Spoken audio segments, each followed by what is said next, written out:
Arab Saudi, MBS singkirkan Wahabi dan mendorong peradaban Arab. Tersebar di media, putra mahkota Kerajaan Arab Saudi, Pangeran Muhammad bin Salman atau MBS, yang secara tegas menyatakan bahwa ajaran Wahabi tidak perlu diikuti lagi. Dia menyatakan dalam sebuah acara wawancara televisi yang dipandu oleh Abdullah Al-Mudaifer yang menyentak Arab Saudi, sekaligus menyejukkan bagi warga Saudi yang menginginkan perubahan kehidupan sosial dan kenegaraan terkait dengan hak asasi manusia dan hak perempuan. Bin Salman memberikan jawaban jelas ketika ditanyakan tentang ajaran Wahabi.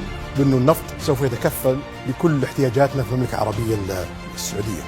Ketika kita berkomitmen untuk mengikuti ajaran ideologi tertentu atau cendekiawan tertentu, ini berarti kita mendewakan manusia. Bin Salman menambahkan, tidak ada aliran pemikiran yang tetap dan tidak ada orang yang sempurna. Kita harus terlibat dalam interpretasi teks-teks Al-Quran yang berkelanjutan dan hal yang sama berlaku tradisi-tradisi yang diajarkan Nabi. Lebih lanjut, MBS memberikan pencerahan yang sangat jelas tentang Al-Quran dan tradisi yang diajarkan Nabi sebagai pedoman yang mengedepankan kemanusiaan. MBS menyatakan bahwa dunia mengikuti hukum yang jelas yang mengatur kehidupan manusia.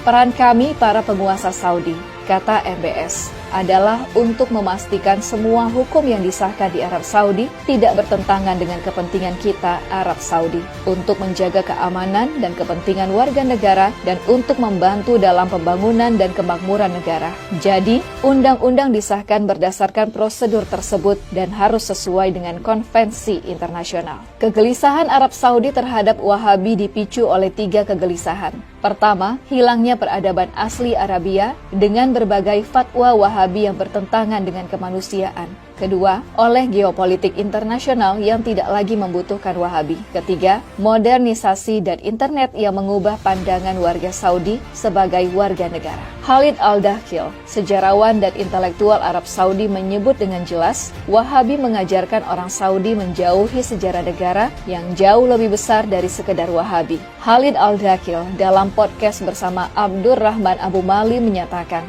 kita belum belajar sejarah negara kita Arab Saudi. Kita hanya diajarkan kata-kata penulis sejarah ajaran Wahabisme, Ibnu Ghanam dan Ibnu Bashar. Dan sampai sekarang kita masih menjalaninya. 6 يناير أشبعوه الأمريكان كثير من الكلام كلامهم صراحة ما قيل في الإعلام الأمريكي.